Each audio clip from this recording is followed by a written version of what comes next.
Hello friends, welcome back to my channel lifestyle নিতুতে তোমাদের স্বাগত জানাই। তো বন্ধুরা, তোমরা কেমন আছো? আশা করি নিশ্চয়ই ভালো আছো। আমিও খুব ভালো আছি। আজকের ভিডিওটি অন্য রকমের। এই ব্লগ ভিডিওটি অন্য, তোমরা মেলার বা অন্য কিছু ভিডিও অনেক দেখেছো, কিন্তু আজকের ভিডিওটা সম্পূর্ণ আলাদা। এটা হচ্ছে আমি বিয়েবাড়ি গেছি, সেই বিয়েবাড়ি বা কোথায়, কোন বিয়েবাড়ি, সেটা তোমরা পুরো ব্লগটা দেখতে থাকো, তাহলেই বুঝতে পারবে।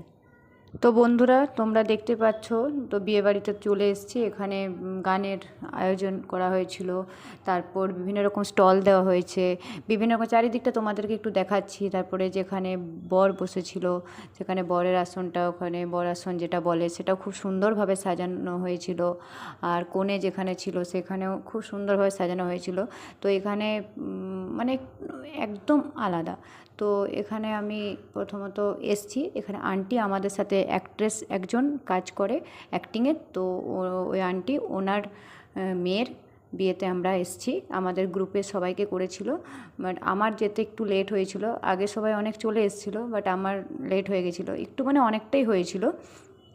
প্রায় 8:30 9টা বেজে গেছিলো আমার যেতেই।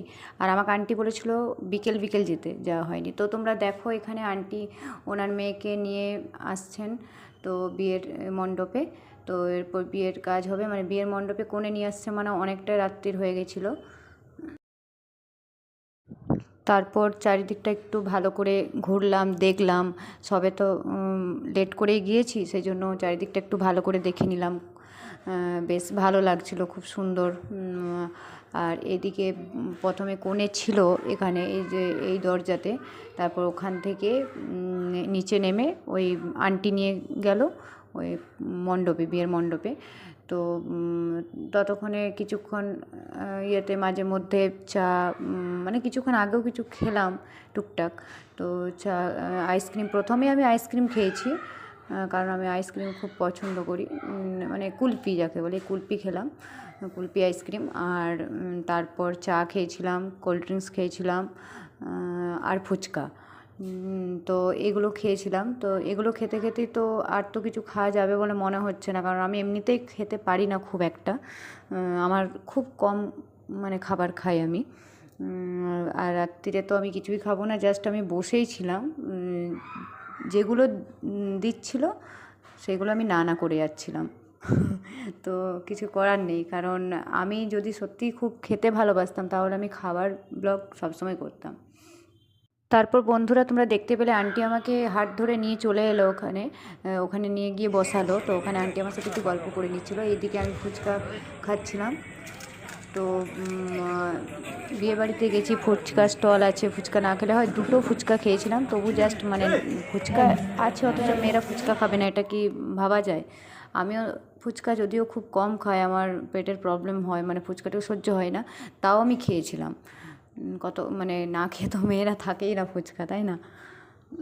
তাছাড়া বন্ধুরা, কি জানো তো, আমি অনেক লিমিটে খাই। মানে আমি সব কিছু খেয়ে নেব, তারপর নিজের শরীর নিজের খারাপ করব, বা খুব একটা এরকম, কারণ আমাকে সবসময় কাজের মধ্যে থাকতে হয়, এ হয়। তো সেই জন্য আমি মানে এটা সেটা নানা রকম খাবার, কিন্তু আমি খুব বাদ বিচার, মানে অনেক মেপে ইয়ে করে আমি খাবার খাই। আর খুব বেশিও খেয়ে ফেলি না, মানে মোটামুটি যেগুলো খুব খারাপ, মানে যেগুলো শরীরের মধ্যে ক্ষতি করবে সেসব খাবারও আমি খাই না, এইভাবে খাই। তো তো আমার কাছে যেখানেই যাই, আমার কাছে বেশি ইম্পর্ট্যান্ট হলো আমি ঘুরতে ভালোবাসি, বেড়াতে ভালোবাসি। বা আমি এই যে বিয়েবাড়ি অ্যাটেন্ড করেছি, আমার তো বিয়েবাড়ি, যে আমার রিলেটিভদের বিয়েবাড়ি হওয়া মানে আমার তো সবাই আমাকে বলে, আমি খাওয়া দাওয়া তো মানে নামের বসি, কিন্তু আমার স্টল হলে স্টলে টুকটাক খাই, ভালো লাগে বেশ, কিন্তু আমি নামের খাবার খাই। কিন্তু আমি বেশি আনন্দ করি, এনজয় করি, আমার খুব ভালো লাগে।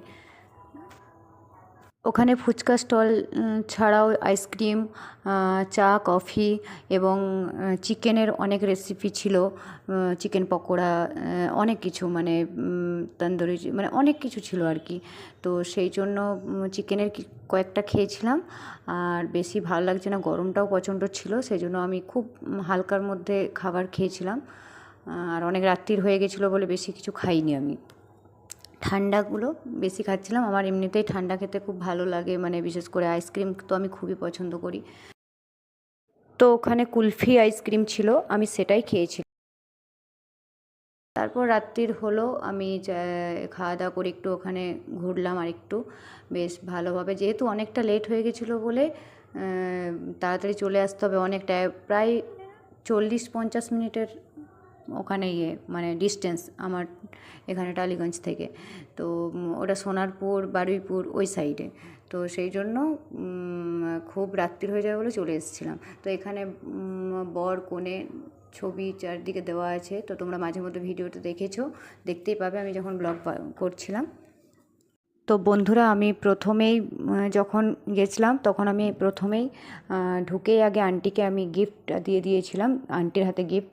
কারণ তারপর গিফট দিয়ে ফটো তুলে আমি ওখান থেকে বেরিয়ে আমি বাইরের লোকেশানটা দেখালাম, ব্লগ করলাম। কারণ আমি যদি ব্লগ আগে করতাম তাহলে আমার হাতে গিফট থাকতো, মানে গিফট হাতে নিয়ে ব্লগ করতে কেমন একটা লাগে না, সেই জন্য। তো এখানে দেখো মোটামুটি খাবার খেতে বসে গেছি, রাতের খাবার ডিনার। তো ডিনারে অনেক কিছু ছিল, মেনু কার্ডে সব আছে। তো মেনু কার্ডটা আমি যেগুলো মোটামুটি বলছি, অনেকই আইটেম ছিল, তার মধ্যে কিছু কিছু আইটেম আমি তোমাদেরকে বলবো। যেমন ভেটকি মাছের পাতুরি, চিংড়ির মালাইকারি, কড়াইশুঁটির কচুরি, মাটন, চিকেন, পনির, চাটনি, পাঁপড়, কেশর মালাই, মানে এগুলো আমি তোমাদেরকে বললাম। বাকি মেনু কার্ডটা তোমাদেরকে আমি মেনশন করে দেবো, তোমরা দেখতে পেয়ে যাবে। তো বন্ধুরা, বিয়েবাড়িটা ছিল 13ই মে। আমার টাইম হয়ে ওঠেনি, বা আমি কাজে ব্যস্ত থাকি বলে আমি আজকে এটা পোস্ট করছি। তো এটা তোমাদেরকে বলা হয়নি বলে দিলাম। তো আমার ভিডিওটি যদি ভালো লেগে থাকে তাহলে অবশ্যই একটা লাইক, কমেন্ট, শেয়ার এবং সাবস্ক্রাইব করে চ্যানেলটি পাশে থেকো। টাটা।